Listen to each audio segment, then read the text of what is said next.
They knew what Oishi-san and I talked about. Why? How? No, that wasn't important. Thinking about it now, all of it could have been overheard from the beginning when Oishi-san met me. Just as Mion said, I couldn't hide anything. Then, what were they trying to tell me? That part was obvious.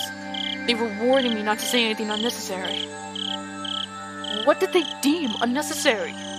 I only talked with Oishi-san about one thing.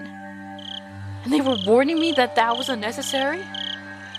What was it that Oishi-san talked to me about? The incidents involving Oyashiro-sama's curse that occurred every year weren't individual cases, but were connected as a whole. As well as the fact that there may be multiple perpetrators hidden within Hinamizawa. No, more precisely, that Mion, Rena, Satoko, and Nika-chan were all suspicious. Is that what they were warning me against? What kind of nonsense am I thinking about? I hit my own face hard enough that it let out a loud slap. Only that would make me wake up from this nightmare. For some reason, it felt like I was punching a blanket. It was almost laughably painless. Laughably painless! I can talk! I can read! I swear! Calm down, Keiichi Maedabara. When did I become such a pessimist? Calm down. Calm down. Settle down and sort things out. The reason Mion knew I was eating lunch with Oishi-san was probably because somebody from Hinamizawa just happened to be there at the time. They must have told Mion that I was there, or Oyashiro-sama told them everything. There's no doubt that everything that's going on is supernatural. That made the most sense. Plus, come to think of it, she didn't ask me where I ate lunch, did she? She only asked, was it good? They were just curious since I was together with someone not from Hinamizawa. It's not as if they had any ulterior motives. That's it. That has to be it. Thinking about it that way, it was the same with Lena. I was just being strangely ambiguous about when I met with Oishi-san, and Lena was just correcting me on that. That's when I was bewildered by the change in character from the usual mild-mannered Lena and was just startled by it. That's the most natural way of thinking about it. I felt like my mind was mixed up in like a tangled mess of spaghetti. Deep red marinara sauce would have poured out of my nose and ears if he'd squeezed my head. Thinking that, I suddenly felt like vomiting. I didn't really want that to happen, so I stopped holding my head. Lately, I had no idea what anyone was saying. Spending time with them was fun. I didn't feel like there was any sort of hidden agenda. I really do think they're a good bunch of people. When I just moved here and couldn't make heads or tails of everything, they were really kind to me. Lena was really kind and always looked after me. As long as that strange affliction didn't rear its ugly head, she was really pretty cute. Mion is also a really good person. She didn't care about anyone's age or gender and was optimistic and outgoing. I was never bored when I was with her. And talking about not getting bored, rambunctious Satoko was a good person for that too. She was pretty bratty, and that was just the way she interacted with others. Nika-chan was the same way. She didn't speak often, but that didn't mean she was always silent. They're my friends. But after hearing the better untold secrets of Hinamizawa from Oichi-san and Tomatake-san, when I was told about Oyashiro-sama's curse, things started going crazy. Then hearing from Oishi-san that Mion, Rena, Satoko, and Nika-chan were all suspicious. After that, everything changed. That's right. It all started getting weird after Oishi-san told me all that strange stuff. All that time, I really should have just not listened to those weird stories. I even shouldn't have heard about the past incidents from Tomatake-san the night of the Watanagashi. If I just gotten that strange sense of curiosity, if I hadn't gotten that strange sense of curiosity, if I just hadn't... That's right. So that's why Tomatake-san. The impudent outsider speaking to the likes of me after everybody went out of their way to keep it a secret from me. They'll probably kill Oishi-san as well. For trying to I really think this is kill and kill. Don't know why they're starred out. Unless it's the F word. And I just don't know. For trying to unearth what everybody was warning me was better left buried. Besides that, he was unforgivable for spewing words that made me doubt the others. Of course, a guy like that is going to be killed. Both Tomitaki-san and Oishi-san were nothing but outsiders after all. They were entities who couldn't coexist with the people of Hinamizawa. Those guys should just fall to Oyashiro-sama's curse and just die. It wasn't their fault. It was my fault for not being able to hold back my curiosity. It wasn't their fault. It wasn't their fault. It wasn't their fault. It wasn't their fault. It wasn't your fault. It wasn't their fault. I settled into a daze. It was a lethargic feeling, like I had just gotten up. But the ominous chill that haunted me had subsided. I was fine now. I was no longer frightened. I completely recovered. I'll go to school tomorrow, right as rain. I'll greet everyone. I'll take part in club activities. It'll definitely be fun. It had to be fun. I was one of them after all. That reminds me, I need to eat those mochi. I hope I'm able to tell which one Nana made. I remembered the homework the two brought with them when they visited me. But wow, our club did delivery. Wow, our club did delivery. That was something else. I picked up the package, I dropped it on the floor, and headed into the living room. It would be nice, I guess, to have some tea with it. To fill my mouth with mochi while drinking tea. Oh, this was quite a delectable situation I was in. Opening up the newspaper wrapping, there were 5 plump red bean paste mochi, fit snugly inside. There were letters written from left to right on the newspaper, A, B, C, D, and E. Now then, it said Nana made one of these. I wonder which one. There wasn't much of a difference in how they looked. They smelled and appeared about the same. This was a pretty difficult problem. The biggest difference was probably their shape. I wasn't sure what kind of person Mion's grandma was, but then I had to be different from hers. Looking carefully, I could see that one mochi was made very neatly. So well that, just by staring at it, one could tell it stood out. Looks like this challenge depends on whether or not this one is in us. Calm down and think even harder.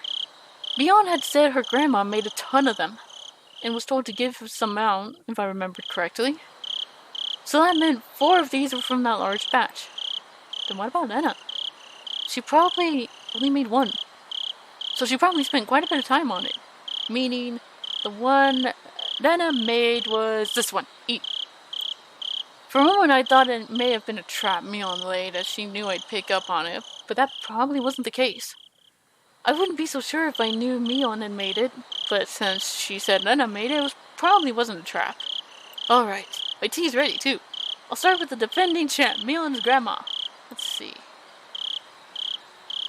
Not bad. The smooth bean paste and soft chewy texture left little to be desired. The tea I drank afterwards also accentuated the experience. This was an exquisite piece of work. Now then, how about Nana's? The creation was so delicate, one would think it was a high-class Japanese dessert. Since I normally had quite the appetite, I was slightly worried about the size of the portion. But, well, first, a bite. This was quite a difficult one to judge, actually. The ingredients were exactly the same, so there was little difference in the flavor. What was different about how it was shaped at the end? So it was to be expected. So the deciding factor to be presentation and volume. The well-formed and well-sized champion versus Zena the challenger with a size you just couldn't get enough of. I'd only had 1 bite of Zena's. I would probably have to wait until I was done eating to make my decision. Maybe there was something hidden inside that could cause an upset. Choo-choo. Seems my prediction was right. My tongue touched something. It didn't feel like something edible, so I reached in with my fingers and grabbed it.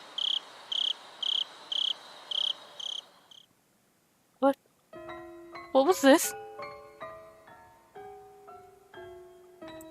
Before I could fully comprehend what it was, I threw away the rest of the mochi I was eating as fast as I could. It slammed against the wall, causing the bean jam to splatter. Then, after sticking for a moment, it slid down to the floor. I was dumbstruck by my own actions. What was I doing? Lena had gone out of her way to make it for me. How could I? Dumbstruck, I looked down at the hand that performed such a vile act, then remembered what I had taken out of my mouth. At first, I thought it was a hair. Even though it was shorter than Mion's, Lena's hair was still quite long. And it wasn't this short. It also seemed a bit too hard to be hair. It was thick enough to roll around on my tongue. There was a bit of a metallic sheen on one end of it. Ah yes, there was a hole for where the thread goes through, like it was a sewing needle. Yes, that's right. It looked very much like a sewing needle. Exactly like one. And the end was pointed as well, quite sharply. It really did look just like a sewing needle. Huh? What did I mean by it looked very much like a sewing needle just a bit ago? I couldn't answer, but a voice inside me already knew. It let me know by chattering my molars together. I couldn't stave off the terror of it welling up inside me. Suddenly, I tasted something metallic and felt a prickling pain at the back of my throat.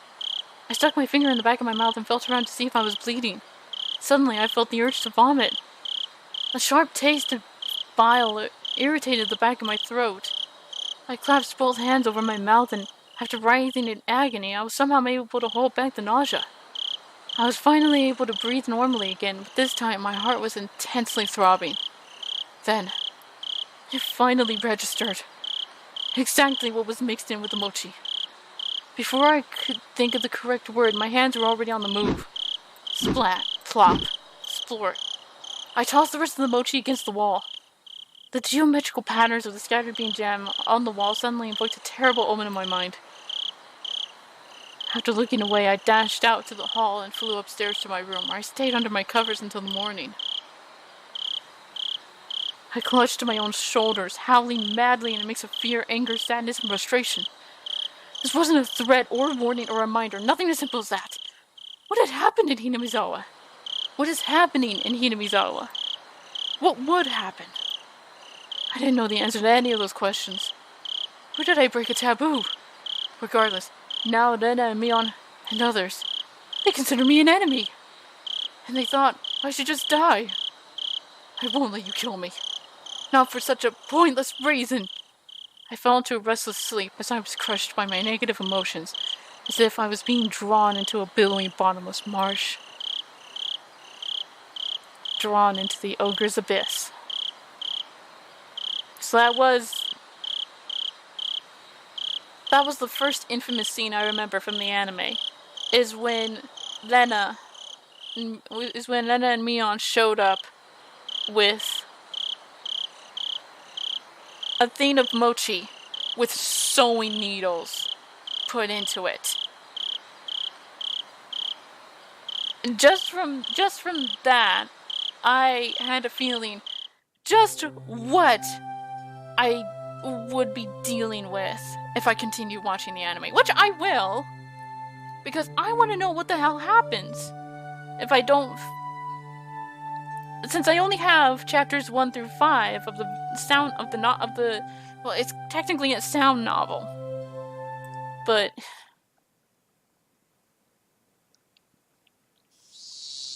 let's cut to the chase. Is there a drug that causes someone to kill themselves? Not directly, no. That's quite a roundabout response. You're saying there's one that does it indirectly? Something that puts you into a suicidal mental state like that? That's hard to say. What would a suicidal mental state be? Oh, like a person with a serious bipolar disorder. It's believed that people are most likely to attempt suicide when swinging from depression to mania. Clinical depression and bipolar disorder are different.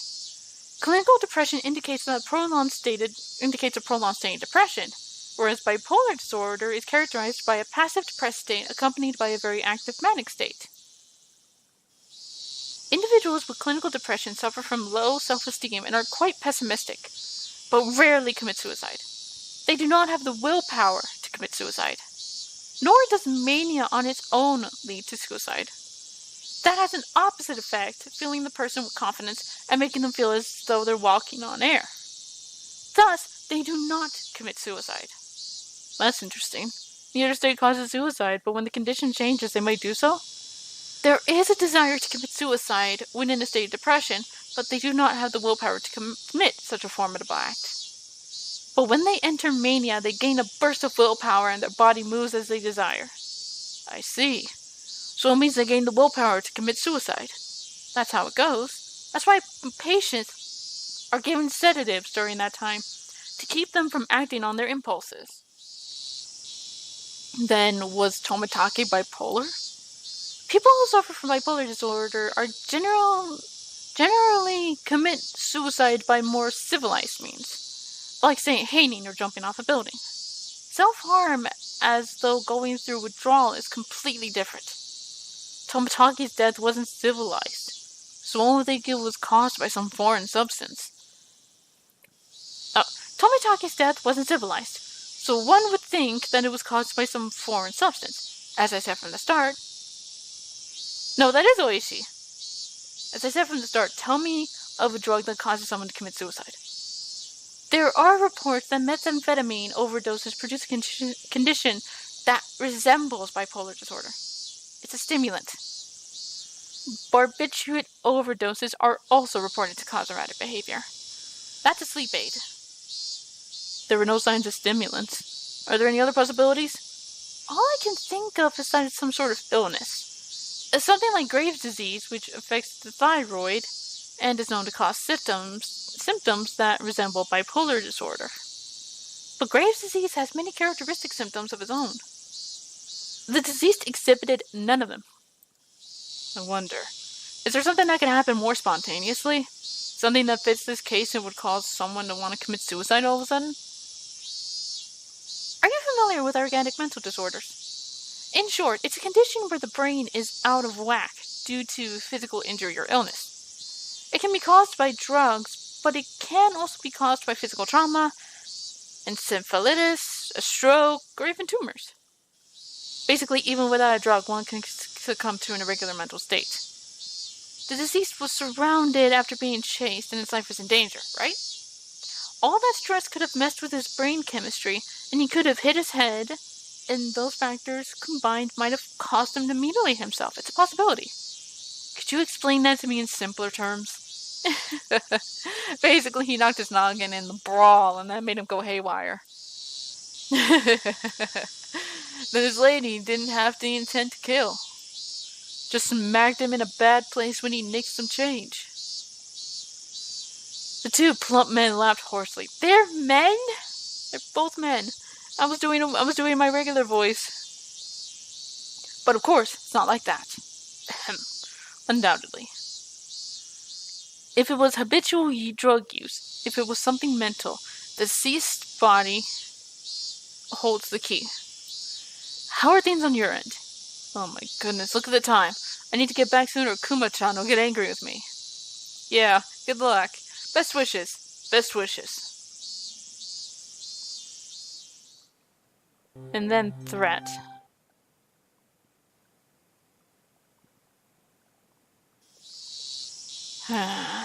Those guys just now. They had national diet badges.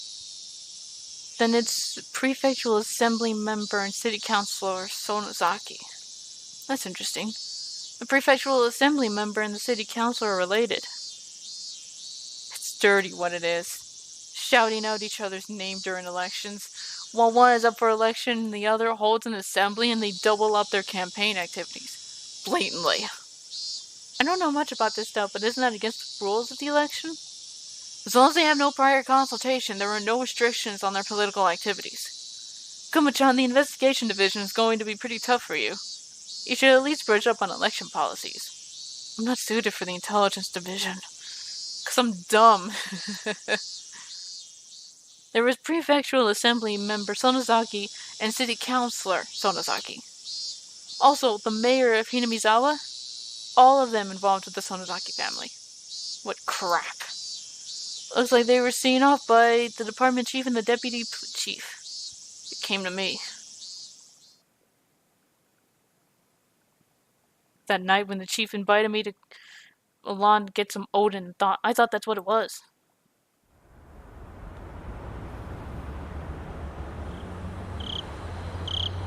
You have a lot of connections, so you might have heard something. Did you? Nope. Not a thing. Ma'am, I'll take a tofu fritter and a fish cake. The counselor barked at me in the police chief's stead.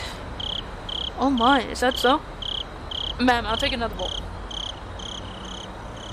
Prefectural Assembly member Sonozaki and City Councilor Sonozaki were both intimidating.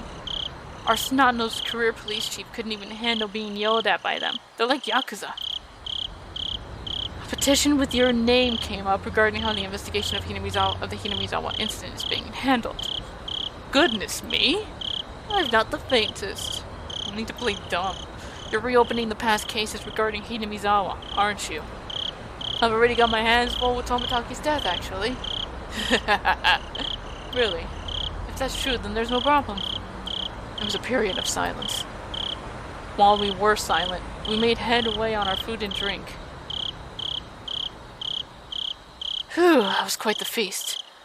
This month has been a bunch of losses for me, so my wallet is feeling the pinch. Much appreciated. No, it's nothing. Tell me a good horse again. I'll bet on the same one as you. I haven't been doing well there lately. I haven't been able to read the horses at all. Taxi! I'm going by train. The police chief is taking a taxi. I have my own car, but it'd be rash to drive home. Can't blow it right before the retirement with the DUI. Even though he could still rattle off, it looked like his legs were already goo. Pushing him into the cab, I gave the driver the police chief's address. Well, see you again tomorrow. Happy New Year. Oishi-san. Yeah. The past incidents have all been closed. Stop lumping them all together. Those villagers half believe it's really a curse. Well, I'm not convinced. You're going to be retiring next year, aren't you? Weren't you going to pay off your mortgage with your pension and move up to Hokkaido with your mom? Mother pines to return to the land of her birth. It's the least I can do. And the pension? Well, it'll let me enjoy myself in Susukino. The police chief may issue a special retirement salary raise, he says. Public servants' pension is calculated on their monthly salary. So if you were to get a raise right before retirement, your bonus to your salary would be inflated. And you'd get a heavy surplus of funds. That tends to be how it's done around here. Of course, it's not a custom that's thought of highly. The difference between the bonus and the pension is quite a bit. I'd expect nothing less exemplary from our egghead chief. But, well, they say our salary is compensation for our hard work, but in the end, it really just has to do with the passage of time. It's not something I can laugh at, but I'll laugh through it anyway. I don't think it's anything exemplary. But given how hard you've worked, it's not odd that you're getting that much of a pension. I don't think I get that much myself. If I can get it, well, of course I'd want it. You'll get it. You're an adult after all. Sorry for holding you up here, driver. Thank you very much. Closed the door roughly, interrupting the chief's conversation a bit rudely. It looked like the chief still had something to say, but he just smiled wryly and waved. I waved in return. The cab sped up gradually and soon disappeared among the sea of lights. Oh man. I wonder if I can really repay that loan.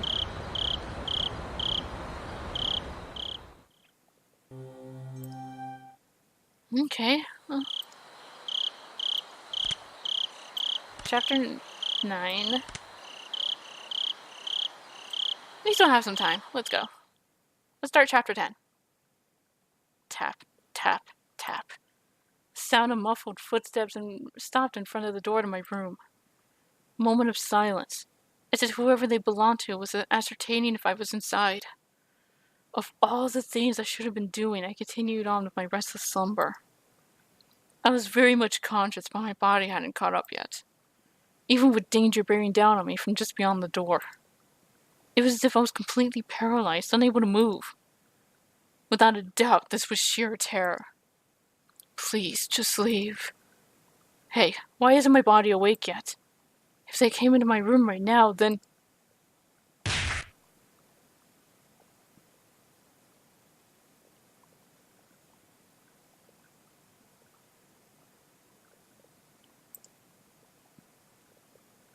Ah! I sprung to my feet and threw my covers at my mom, who was opening the door. Keiichi! What's the matter? Sorry. I was still half asleep. I thought it was still 1 or 2 a.m. But the morning sun was already streaming through the gap between the curtains. It felt nothing like morning. Yesterday I must have fallen asleep right after that. Then I should have gotten a full 10 hours of rest. But I didn't feel like that at all. My internal clock was completely screwed up and my sense of balance felt off. I felt feverish enough that it was clear to me that I was still not well. Well, Keiichi, how are you feeling? Can you make it to school? I was well enough to go, but I wasn't mentally prepared for it. I was still plagued with the terror from yesterday. If I had swallowed that needle, what would have happened? Or what if it pierced my tongue? It was undoubtedly murderous intent, but I don't think that's all it was. If they really wanted to kill me, then there were other, more certain ways to do it. They wouldn't resort to such a dubious method as having me swallow a needle. Meaning, I didn't want to believe it, but going that far was just a threat from Nena and Mion. Aren't you glad I didn't die? But next time we'll use a more assured method. Like that. Something like sending a letter with a razor inside would have been a joke compared to this. Did you make it to the hospital? Did you take your medicine? Yeah, kinda. Something about my mom's dubious gaze bothered me. She seemed more concerned about her son missing 2 days of school rather than him being sick. It was definitely mental fatigue. I wasn't really physically ill. It'd be hard for you to get back on track once your daily routine is thrown off. Come on, get on up! They say that wellness is a state of mind. I'd heard that line many times before. I've been given an award in elementary school for having perfect attendance. But it wasn't like I was healthier than everyone. Come on, go wash your face. Breakfast is almost ready. There isn't much time before Nana-chan comes and gets you. Mom's tone meant I couldn't argue about it, so I had to give up on skipping a second day. By the way, were you the one who got bean paste all over the living room wall, Keiichi? You shouldn't do something like that. Your father was quite angry. I didn't feel particularly guilty for doing it, so I didn't have much of a reaction. Also, Mom didn't question me any further about it. She headed back downstairs after she was certain I was getting up. What Mion said as she left yesterday, I'd hate it if you missed school tomorrow, came back and dwelled in the back of my head. What did she mean by that? I didn't even have to really think about it. She was saying, don't be absent. Taking that a bit further, it was the same as her saying I should just go about living my life as if nothing happened. If I showed any signs of acting unusual, it would probably result in them making their move. For example, maybe I shouldn't pay attention to someone like Oishi-san enticing me with something unusual. Meaning, if I didn't watch my mouth or did anything differently from the norm. In effect, it would end up flagging myself as someone who was not wanted. And it seems there was something that the girls didn't intend to forgive. So, if I just went along as normal, no harm would come to me. Was that how it was going to be? All that misery I experienced up until yesterday would, almost creepily, just fade away. It was an enticing deal. Just by forgetting everything I'd seen or heard these last few days, I'd be able to keep living on like normal. There's no way such a selfish thing could... I swallowed hard. Once again, deliberated on the idea that I had just rejected. Mion was probably a good person who had her friends at heart. She was giving me, who had mistakenly broken some of their rules, some rule of theirs, a chance. Was what I did really something so unforgivable? But Mion had given me another chance. She was saying if I just forgot everything and kept living on like I had been, I'd be forgiven. Keiichi, your food is going to get cold. Hurry up and get down here. Nana will be here if you don't hurry. I'm coming. I crammed my textbooks into my bag and hastily made my way downstairs. I picked at my somewhat bland breakfast. It seemed that I didn't have much time. It was already past when I usually met up with Anna. Given yesterday's event, she'd probably be here in the next 5 minutes. I need to be ready to head to school by then. I had to forget everything that had happened in the past 2 days. Forget it all and return to my normal life. For this to be normal, I'll have to be where I normally meet up with Lena. Today of all days, the rice was dry and hard to get down. I jumped at the sound and dropped my chopsticks. I triumph signaled that Lena had arrived. Mom hurried me along. Come on, Lena-chan is already here. Hurry, hurry! My mother's merry smile and my gloomy face were polar opposites. Honestly, I was reluctant to see Lena, who was waiting there on the other side of the door. The Lena on the other side. Was it the Lena I knew? I couldn't keep her waiting. I needed to do things as usual. Morning! An invigorating greeting filtered from across the doorway. I came since Keiji-kun was a bit late. Will he be okay today, I wonder? The manner in which Lena was concerned was without a doubt the Lena I knew. But that was probably only if I reciprocated. Forget everything from yesterday. Pretend as though nothing had happened. Forget about the gruesome dismemberment. Forget about the mysterious deaths that happened the following years.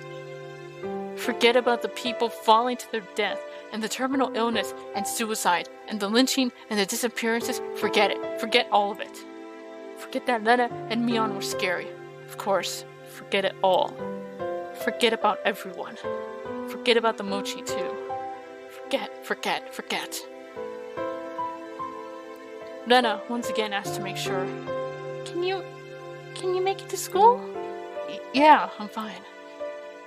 Great! So let's go. Mi-chan is waiting. Lena showed me her usual bright smile. I couldn't find any hidden deceit in her expression. My nervousness dissipated, giving way to relief. But how long will that last?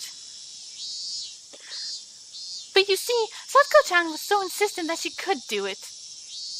As we were walking, Lena talked about a lot of different stuff, more so than usual. Then? Satsuko-chan is clumsy, so she failed no matter how many times she tried. Oh, she was so cute. Everything Lena talked about was just silly nonsense, so I just replied every so often and laughed from time to time. It was a rather laid-back conversation. We passed by one of our neighbors, and they called out to us. Oh my, Keiichi-chan and Lena-chan, aren't you two a bit late today? Mion-chan, she was going on ahead. Uh-oh. Did Mi-chan look mad, I wonder? We need to hurry up, Keiichi-kun. As we smiled and parted ways with our neighbor, they turned back towards me and stuck out a tongue. Not expecting that, I couldn't help but crack a smile. Ah, Keiichi-kun smiled! Huh? What? Lena stopped and stared at me. I was thinking that you still hadn't recovered from your cold since you seemed down this morning, Keiichi-kun, but now you seem fine! Fine! With a grin, she gently poked my cheek. It was a bright, sincere smile. Hey, Keiji Maebara, how can you still doubt Lena after she shows you a smile like that? Maybe I just had a high fever up until today, and I imagined everything that I thought happened because I was bedridden and delirious. I really hope that was the case. If God would grant me just one wish, there's only one thing that I'd wish for. I would want what had happened the past few days. More specifically, from the night of the Watanagashi up until last night, I wanted all of that to have never happened. I wonder how many times I wished for these past few days. As long as Lena kept smiling like this, I think it might just become reality. So I wanted Lena to keep on smiling. Keep on smiling. So, Keiichi-kun? What's mochi yesterday? Did you eat them all?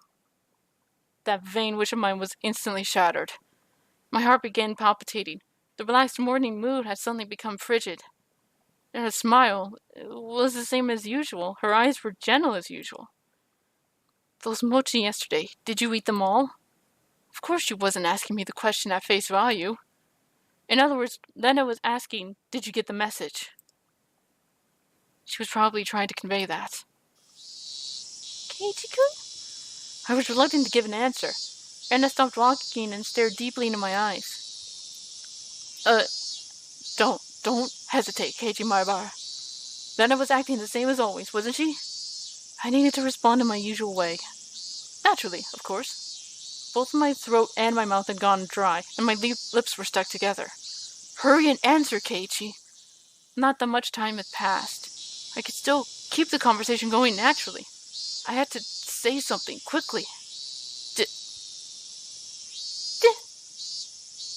Then painfully mimicked what I said when I finally squeaked something out. Lena's reaction was still normal. It seems that there wasn't as long of a pause as I thought. Somehow I finally squeaked out the rest. Delicious! However, my strained efforts neither sullied nor brightened Lena's expression. For a moment I panicked, thinking I had replied incorrectly. But after a few moments, Lena broke into her usual soft-smiling giggle with a joyful voice that seemed to echo throughout the morning air. Being strung along by that laugh, I couldn't help but laugh as well. I see. So did you read all of them, I wonder? My timid smile froze again. Did you make it without swallowing the sewing needle? Was that what she was asking? If I'd swallowed it, then I wouldn't be here. Nah, I couldn't finish all of them. There's still some left. I was scared out of my wits, but that's how I played it. Huh? What about the homework to see if you could tell which one Lena made? That homework. Was it due today? Yeah, it's due today. Me-chan will get angry. There's probably a penalty game waiting for you. We both laughed at each other again. To a casual observer, it was just a typical morning. If I could just let myself believe, then even I'd think it was the usual morning routine. But I was certain I wasn't mistaken. There was something unimaginable buried beneath the facade of this giggling Nena. Lies! I recalled that unexpected piercing voice that I could hardly believe came from Lena's mouth. The moment that image crossed my mind, I felt a cold sweat trickle down my back. Was it only that particular time that something evil had possessed Lena? No, that was wrong. That was still Lena. Oishi-san told me, didn't he? Actually, I looked into her. Before Ryugu-san moved away to Hinamizawa, she was suspended from school. It seems she went through her school building and broke all the windows. Lena had a disorder that normal people didn't. No matter how pleasantly she smiled, that fact would not change. But I couldn't even imagine how she looked as she broke all the glass throughout the school. Probably like that. One thing I knew was that it wasn't something spur of the moment. If it was some sudden outburst of anger, then maybe she'd break a pane or two. But she broke all of the windows throughout her school. Just imagine going through your own school, breaking the windows with a bat, swinging full force at each pane of glass, one after another, paying no heed to the flying shards. Your classmates aghast, unable to move from the sudden turn of events. I wonder where she could have found the most windows lined up in a row. Probably the hallway. Walk, wind up. Walk, wind up. It was difficult for me to connect that horrifying image with the Lena smiling at me right now.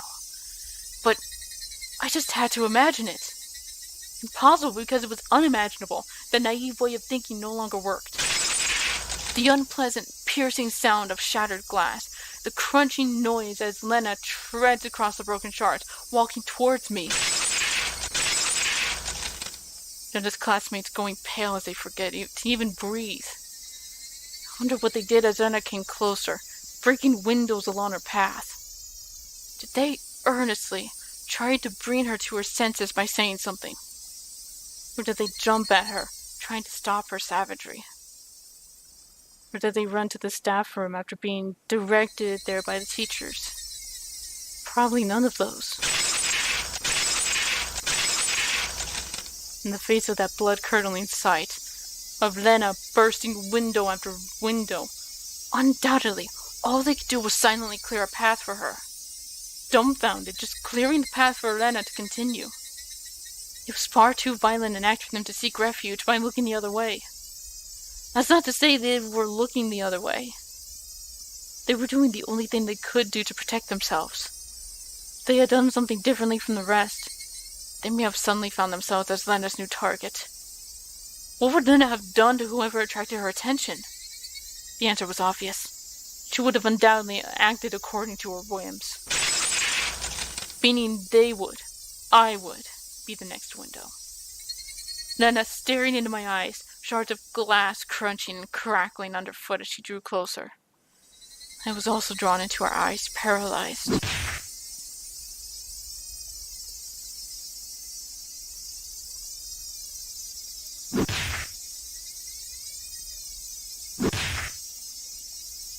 Then Lena struck me with the bat over and over again, like I was one of those windows. I crouched down to the floor, desperately protecting my head. And I didn't care whether it was my head or my back. Zealously, she hits me again and again. What kind of expression was she making as she was doing this over and over again? I peered up to see. Her expression was so indifferent, it was completely unnerving. It's because no matter how many times she struck me, I didn't make as pleasant a sound as the other windows. She struck me continuously, over and over again. The sound that I wanted didn't come out. Our classmates standing around didn't try to stop her either. They didn't want to be the next window. Somebody save me. Turning a blind eye unless we're hanging out?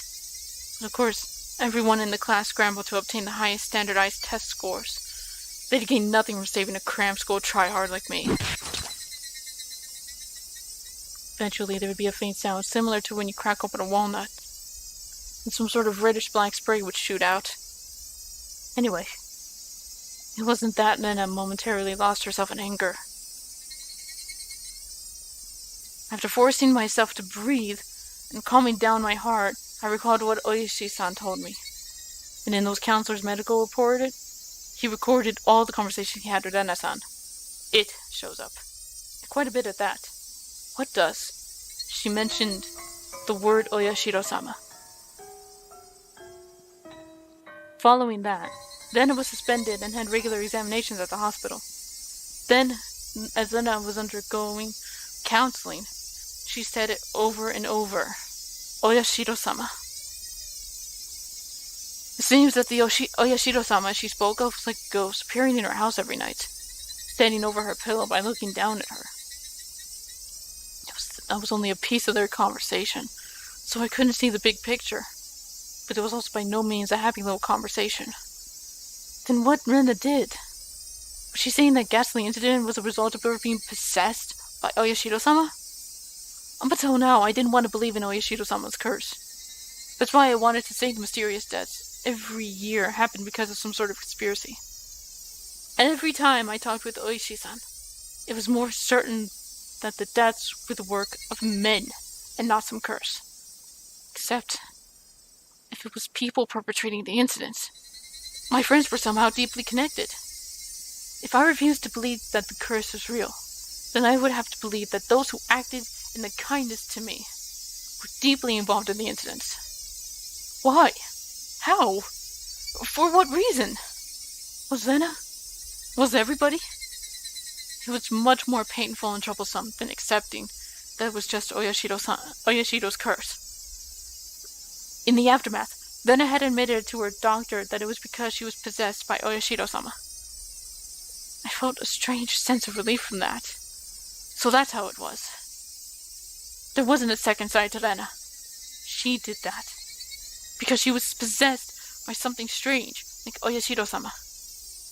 It wasn't Lena's fault. Oyashiro-sama was the one to blame. I knew. This was all backwards. Refusing to believe there was a curse, I wanted there to be a human perpetrator. Now that my close friends were the ones under suspicion, I changed my beliefs at my own convenience, saying it was Oyashiro-sama's curse to blame. Which was a better choice? Accepting that Oyashiro-sama's curse exists, or that Lena and the rest of them were deeply involved in the string of mysterious deaths? I didn't want to think about it. If I just didn't think about it, I'd be able to continue the same way as always. I wanted to believe that. But that was no longer possible. I'd received their message. It was pathetic of me to try and bend their meaning to my own convenience. Regardless of my opponent being human or cursed, I won't let it kill me. As if I would just bend over and give in. For no good reason at all. Kichi-kun? You've been making a really weird face. Why, I wonder? I wonder? Inhaling sharply upon hearing Nena's voice, I came back to my senses. Before I had realized it, we were already at the entrance. Shaking my head a few times, I exorcised all those terrifying thoughts. No matter how you looked at it, there's no way Nena could have done such terrible things. It was like I was trying to placate myself.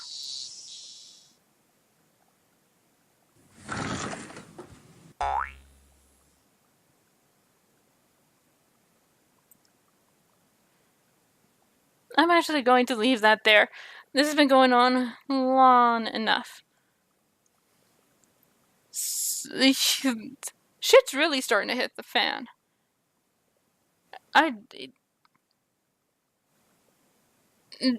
The imagination can be more terrifying, but somehow I wasn't as unsettled by the mochi stain as I was when I first saw it in anime form. Oh, I was still... It still boggles the mind, but...